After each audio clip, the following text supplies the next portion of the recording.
Hey, what's good? This is Brother Mose, Underground Footy Podcast. Just letting you know if you want to support what we're doing here, you can just hit us up on pgyoungboys.com. Anyway, let's get down to the show.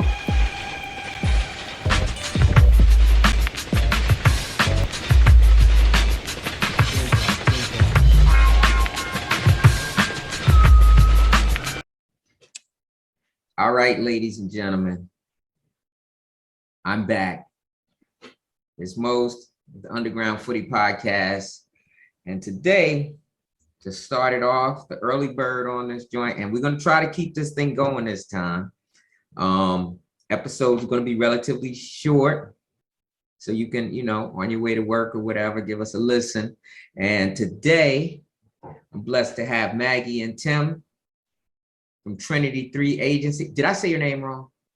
I saw you. No, you said it right. Oh, awesome. Now, some of you who, are involved with social media, I'm sure already know about this young lady. She is USA's first Black registered soccer agent.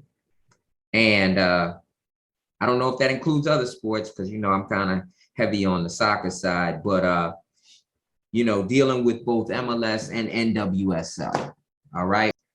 I would see you involved with a lot of things dealing with football. And I also realized that you were an agent, but at the same time, you seemed very accessible, at least at that moment in time. And we've spoken in the past, about various issues and things, but I really wanted to get you on here so that you could kind of let the world, my folks, see you in person instead of just on Instagram and stuff like that. So first, give us your all of your handles on Twitter. How do they find you?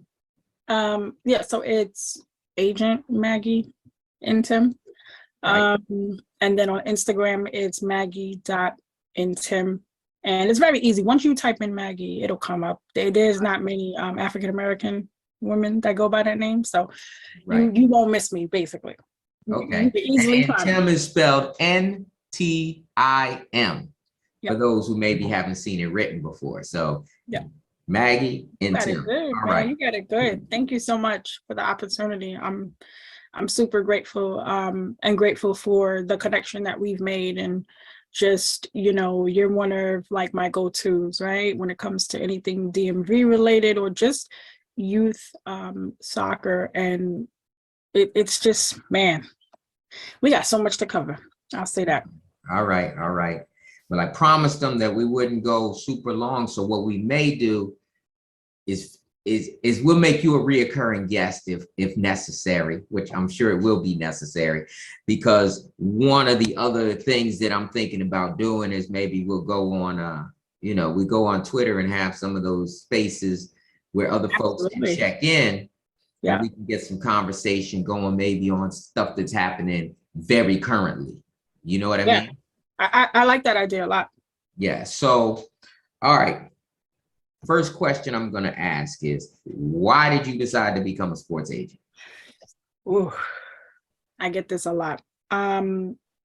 So for anybody that knows, when you grow up in New York City, sports is like the culture, right? Like, so from a young age, I used to play basketball. My uncle had taught me how to play ball, and I used to watch the New York Knicks, diehard New York Knicks fan. You're dying hard sometimes. But no, when they do it, they'll be fine. We're not even gonna get into that. But and so during that time too, I used to play, soccer for fun. And being a first generation born here to Caribbean and African parents, it was like, look, we didn't have no money to put you through no academies or anything like that. So you better kick a soccer ball around the yard or something, and that was my way of playing. And all the kids in my neighborhood, I grew up in Jamaica, Queens, South Jamaica, Queens. And so a lot of the kids in my neighborhood were playing basketball. So we're like, my neighborhood was the home to like Rayford Austin, Tina Charles, Anthony Mason. So, all the names I just mentioned are basketball players. It's not one soccer player that came from my neighborhood. So it's kind of hard to be what you can't see, right? And so Yeah. for me, I switched the soccer ball to a basketball and was playing ball and, did that. But I never forgot what I wanted to do within soccer. And so I said at some point in my career, I would love to be an agent. And if I were going to be an agent in any sport, it would have to be soccer or football, as we call it. So fast forward all them years later, here I am. All right, cool. So, like I said, I've probably known you as far as being in communication with you just over a year. Yep. What are some of the changes that you've seen in the soccer landscape since you've been involved with it? Oh, so since I've been involved with it from a representation side, so I'm 2 years in now. So much has changed, right? When I first came in, there was no like MLS Next. It was more of the simple like pay to play model, and so I noticed that changed tremendously. So you didn't deal with the DA then? Nope. Oh. Nope. Okay. Nope. And All right. honestly, I'm happy. Mhm. I didn't, because let's be clear, me being, one of the only African American females in the US in this space, let alone when it comes to MLS and representing men, I'm the only Black face, right? Black woman. So it's already challenging in that aspect. So you can just imagine dealing with, if I was dealing with the DA at that time, oh man, I don't know. I don't know if I'd still be in it, because I'd have probably lost my mind at some point. But I think now with this new like MLS Next structure, it's interesting. There's still a lot to learn, but I think it can work, and it is working to an extent. So, like I said, there's a lot.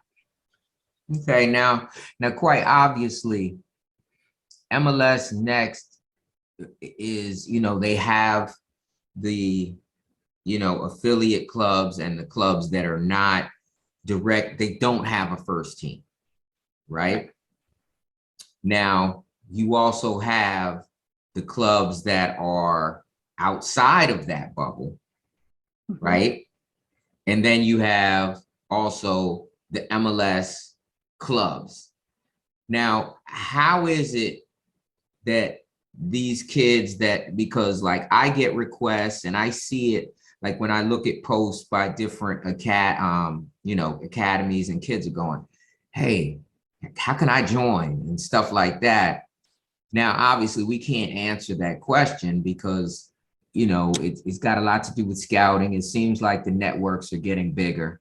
How do you feel about that aspect of it? Like the kids, how do we get more kids involved and being seen and make it a competition to be the best? You know what I mean? I try to tell a lot of athletes and even their parents, take advantage of technology. That's a big reason as to why it's there, right? So, and what I mean by that is every player I feel should have a YouTube channel. Okay, it's free to create one. And you create this channel and you can upload videos, you upload your highlights of who you are, because like you said, these players want to get scouted, they want to be seen. And to me, that's one of the ways that I come across players outside of watching, whether it's academy games or, tournaments. I'm looking on YouTube, I'm looking on, Y Scout, and I'm like, let me see all the kids in like this neighborhood in particular, or this area, this city, this market. And so I want to be able to go to YouTube and see things that I don't necessarily see, because sometimes you can only fit but so much into a highlight reel. So show me some other videos or highlights that you have that maybe it didn't make the highlight reel, but it also shows the versatility, right? Because then you have some kids that can play more than one position. And sometimes you only see them playing as a winger, or sometimes you may only see them play, well, outside of goalkeeping, that's like the only position where they're kind of just one, right? So you'll see players that will play as a winger. They could play as a forward. You got some that are playing as a center back, a right back, a left back. So to me, that's one way. Probably one of the best ways, because it's right. Well, I've told, because I do videos for players, and one of the things that I told them is that by you putting the link to what you're doing. Like it used to be way back in the day, people had to like stick a VHS or something in an envelope and get it to someone. It's much easier for a coach to click on something and say, oh, let me check this out. And the other thing that I tell people is you better put some of the bang for the buck in the first 10 to 20, 30 seconds. Make it like a resume. Make it like a resume. Put the best stuff at the front. That's right. And when I click ultimately, I want to see the best. Right. Now, so what pathways do you think are viable for players? Now, I'm not just talking about young men, because I know that you've got people that you sign into NWSL. I see you go to all the drafts, right? Yeah, I've been participating in 2 drafts. So 2023 will be my 3rd time on both sides, MLS and NWSL. Now, I will tell you this, that the one thing about the MLS draft that I've seen is that a lot of those guys, either one, there's teams that just pass, right? They sell their slots for whatever it is, TAM or GAM or something. And I also know that I've known guys to get drafted that didn't actually make the team. Like I heard one coach say that maybe 50% of the kids that come out of his program and get drafted actually would make the team that they're trying out for. So for those guys, I mean, I'm imagining you hear a lot from guys that are willing to grind and maybe go to USL. You know, now I know there's various tiers to USL. How do you, where would you suggest someone who has talent, where do you suggest they get started? Because obviously you cannot just pick up the phone and say, hey, I'm coming on in, I'm a baller. What time should I be there? How do you go about doing the USL thing?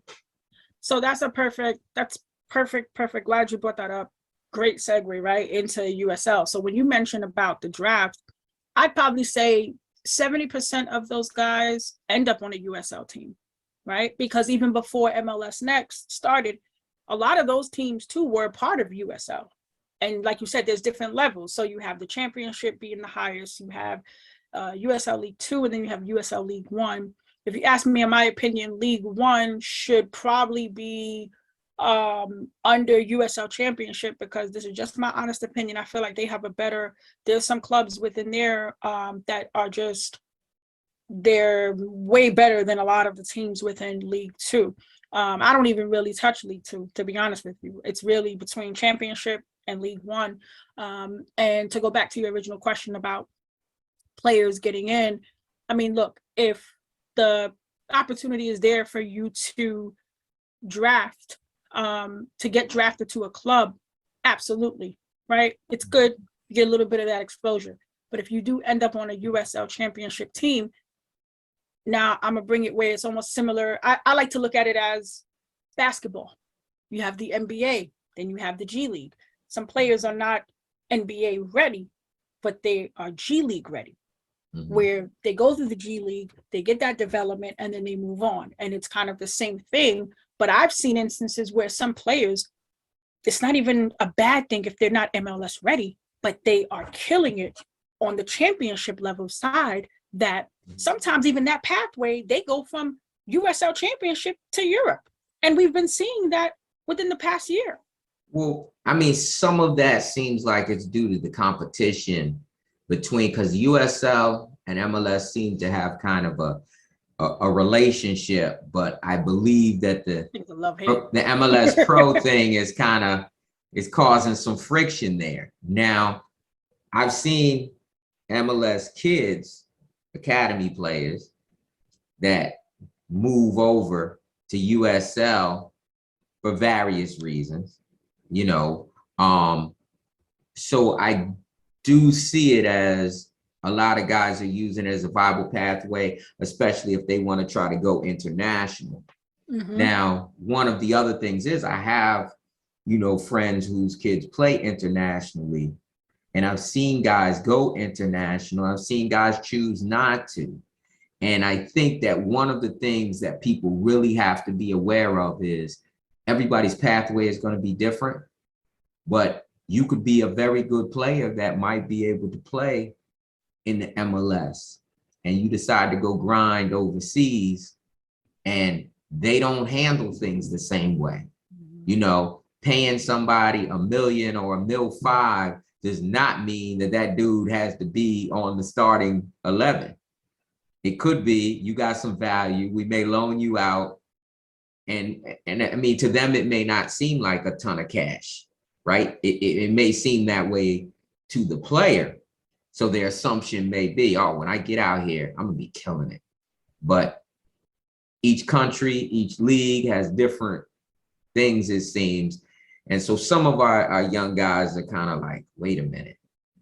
You know, they get caught up in the social media side, and they're seeing what their contemporaries are doing. And they're like, well, nobody even knows I'm here. You know? Yep. But it also seems like guys can really develop without that hot spotlight or that target on their back too. Absolutely.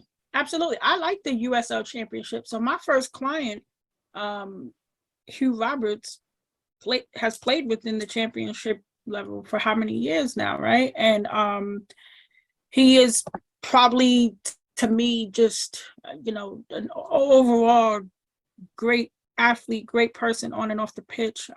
He's a veteran, you know, he's a vet in that space. And there's so many other guys that I've seen, like I said, because even before I became an agent, I always was a fan of this sport. So I watched the different levels, from the college to the USL to the MLS to international. And so, you know, a lot of stuff with what you touched on, I definitely agree. It makes a lot of sense. But the question becomes, right, like, what is the best path? It's kind of hard to define that because every person's path is different. Right. And, now on the women's side, how do you see it? Because like, I just saw our 17s get bounced, and you know, everything I'm seeing is, you know, the rest of the world is catching up. Mm-hmm.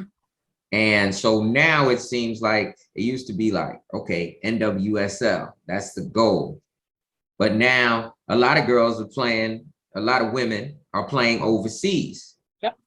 And those leagues seem to really be on the come up. I saw them playing like Old Trafford or somewhere, and I was amazed at the number of heads that were up in there. Right. Yeah. So do you feel what has changed for the women's game? I mean, the women's game is a little bit different from the men's side too, because like with the men, you know, in the States, at least, like we have the MLS academies and things like that. If you notice with NWSL, you don't have like, oh, this such and such player is getting the call up to the first team coming from Angel City Academy. So that's one part where do you think they're going to try that again at some point? Yes. And then I think that's, to me, with the USL W League, that's how I look at the W League, as kind of like it could be an academy system in a way, because it's like semi-pro. Then you have a whole nother league, which is the Super League, that's coming for USL. So that's, hopefully there can be some type of relationship pathway where players that may go to college and play 3-4 years get their degree, because I always encourage the women to get their degrees to have something to fall back on. If they don't make it to the NWSL, like they don't get drafted, or they go through the trials and they don't get signed, then your option could be you can go overseas, or you can go and play for USL, you know, because USL would be considered as the second league for women within, you know, soccer here. So the pathways is different, but Europe, you know, going to Europe, I just sent 3 of my clients to Australia. Australia is a very, very good league as well for development for players. And these are women clients? Yes, these are women clients. They yeah, man, they not playing. Like overseas is becoming, it's real. Like I watch those games and I'm like, wow. But you know, here's the thing. This is what I was explaining to a friend in Europe the other day about the difference, right, with the women, what I see. So in America here, we're known for that speed, right? That's why when you look at the women's national team, it's like they can't touch us, because we you know, our speed is impeccable. And a lot of us are good technically too. Technically we're good, but that's what I like to say. Europe, when a player comes from America and goes there, they're going to come back an even more better player because they already have the speed, so they're quick on their feet. And then, but you feel like they may learn the game better over there. Yeah, the technical side. Yep. The real, because it's different. It's different. And if you notice it by watching the games, you'll see the difference when you're watching an NWSL game versus a FAWSL game. And sometimes too, the players. If a player's coming from like Europe, there's a certain style that they play with versus a player that's brought up here in America. So it's different styles. But yeah, a lot of the women are going to Europe or they're going to different countries because too financially, it's paying a lot more. And unfortunately, there's still a lot of issues within the NWSL that needs to be worked out. That as a young woman, do you really want to play in a league that has those type of issues? Because you can't brush them under the rug. Right. We got to be real about that. So that is something that even I noticed with clients now. That was a big reason why they're like, look, I don't even want to play in this league. I'd rather go overseas. Now, let's say a player is looking at signing with an agent. Now, I would assume in most cases, the agents, in my experience, the agents tend to reach out to the players. And they may reach out to them relatively young to develop that relationship, but they're not signing them at that moment in most cases. But I have seen some instances where maybe the parents weren't as savvy and these kids have signed before, and basically they've eliminated any eligibility to go to college if it gets out, right? Yep. I mean, yep. I don't know how heavily the clearinghouse and the NCAA are actually looking into that stuff. But, I've always told kids, look, you'll have time. And one of my first interviews was with Eddie Pope. And he told me, he said, listen, if a guy is pressing you to sign your kid, at that point, you need to run, don't walk. Yep. You know what I mean? And so that's kind of the information that hopefully got out to folks. But what is it that you do look for when it is time? So if I'm looking for an agent, and I try to advise parents on this, I mean, talk to as many agents as possible, right? Because they're all not going to be the same. There's so many things I would look for, like their track record. So what players have would most agents be like, hey, call my client, this one, that one, and the other? Some would. To be honest with you, the good ones, you know why? Because if you got a good reputation and you do good work, then even if you're no longer representing a client, if that client could still refer you, then that means you're good. And if the client doesn't, I mean, you're gonna have some people that may be in their feelings, so they may feel a certain type of way. Yeah, that's true. That's true. I mean, I guess. But you can call them. But I would say this, that like I said, there's certain things to look for, right? Like the agent's track record. That's a whole nother topic. I think that's a space. Yeah, we'll have to do that. We'll do a different one. We're gonna have to do that on spaces, but I will say, because there's just so many layers to the agent side, man. And you touched on a little bit of it about, and Eddie Pope, I agree 100% with what he said. Anytime they're pressuring you, it's never good, because anything that comes too fast like that, and they're just putting pressure on it. I got another one for you. What's the difference between an agent from abroad and an agent that's US based? Now, I know a lot of them do both, but they always have a US based person. Yeah. And so, for instance, how does an agent in Germany get paid for dealing with a player? See, that part is hard to say because it's so much. Once again, that's a spaces, man. We got to do a whole spaces on finding an agent, understanding the fees. But I'll say this from an American side, at least, with MLS, USL, what they've done is the leagues will pay the agents out. The league what? The league pays the agents. So MLS, USL, they pay the agents. Well, you mean like a percentage of whatever their contract so whatever is? the percentage, yeah, whatever the percentage is. So it's not so like they pay the player and then the player pays you. It's just it's set up in the contract. On the men's side, for USL, MLS, that's how it is. Usually it should be the same overseas, but it's a little bit different because, you know, people be doing their own thing. I'm not calling nobody. Yeah, but like, for instance, USL are independent entities, yeah, right? MLS Next Pro will be considered, as far as I can tell, independent entities. Now, independent, but still of MLS, right? So they're still within that. Yeah, I suppose. I mean, it's foggy. I don't really understand it. So I'm not going to sit here and state anything like facts. That's just kind of what I'm understanding. But like if you get a check and you play for, let's say, Atlanta United, that check's going to say MLS on it.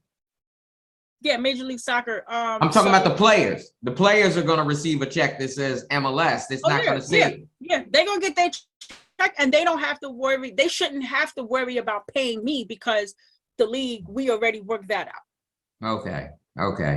Now, if that ever happened, where if it ever happens where, you know, an agent is asking for that, then there's a problem. No. I think you didn't quite understand me. Like when I'm talking about just in general, a step away from the agent side of it. Mm-hmm. MLS checks come with MLS or the name of the team. Do you know? I'm confused because I've heard people say that the MLS issues the checks, and then I've heard other people say that, you know, I mean, I don't know. It's coming from the league. It's coming from the league. Okay, great. It's coming. Now, how have your relationships with the clubs evolved, right? Like from when you first came in, you know, and they probably, you know, and like, and now where you're at, because you represent, you know, good number of players. How has that changed? How did it change? Not how has it, how did it change? What do you think brought about that change? I think I earned a lot of I like to say like the GMs, the sporting directors respect, right?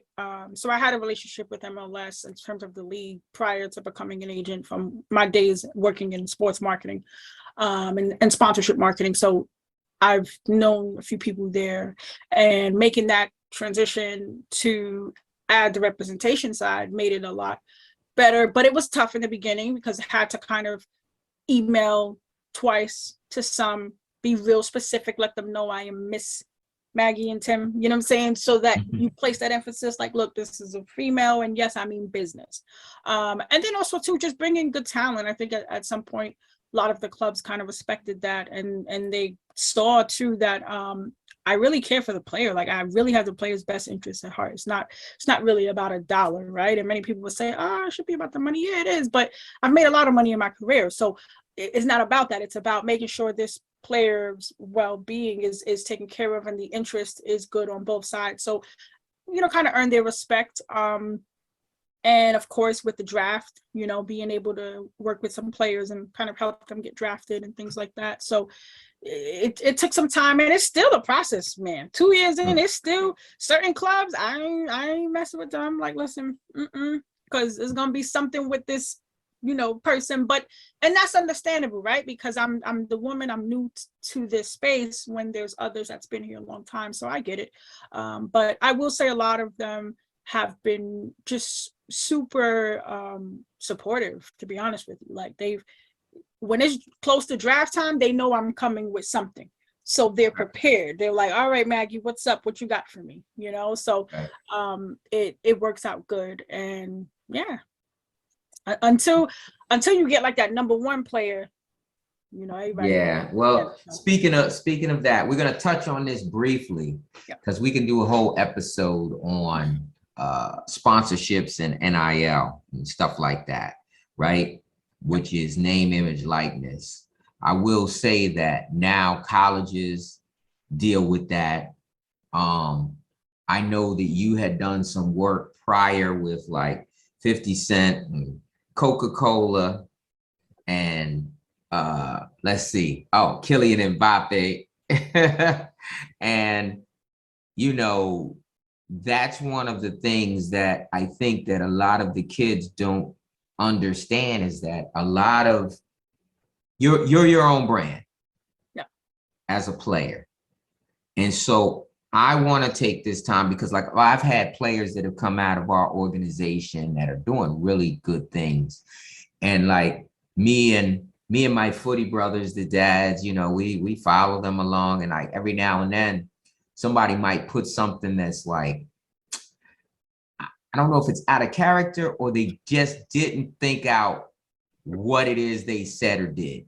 Now, obviously there's people who are on social media, they're just trolls, or that's what they want to do. They're looking for hits and clicks. But what would you say to, like, because like I said, we've spoken to kids and they've thanked us later, like, you know what? I hadn't really thought that out. I didn't think people were going to interpret it that way, you know, because I know the kid, but then at the same time, it's like, there's going to be people looking at this that don't know you, and that's what they know right now. So don't put that on here. You know what I mean? And every college and every academy, they want all those handles. They want to be able to go through and make sure you don't embarrass them. Yep.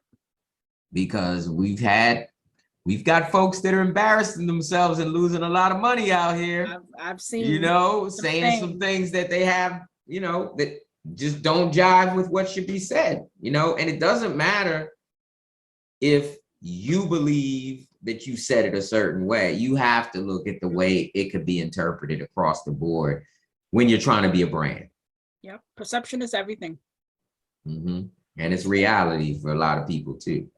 So what was, just real quick, what was it that you did with Kylian Mbappe? What was your how do you say, how did that situation work out?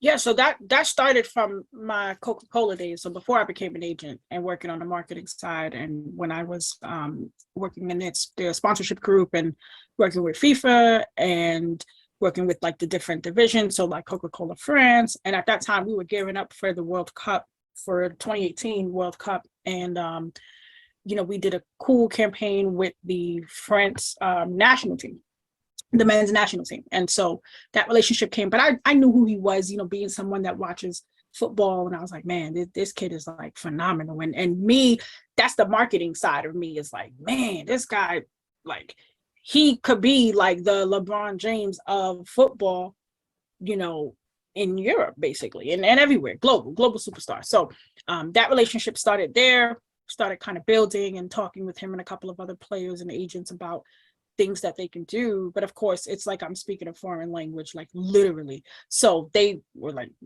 what is she talking about? So with Mbappe, it was about showing him what could be done. And at the time, building a relationship with guys from like Hublot Watch Company, they wanted to do something with him. And I'm like, well, why don't you kind of tap in a little bit more and give him something that's like an asset of his, where he could create his own watch, right?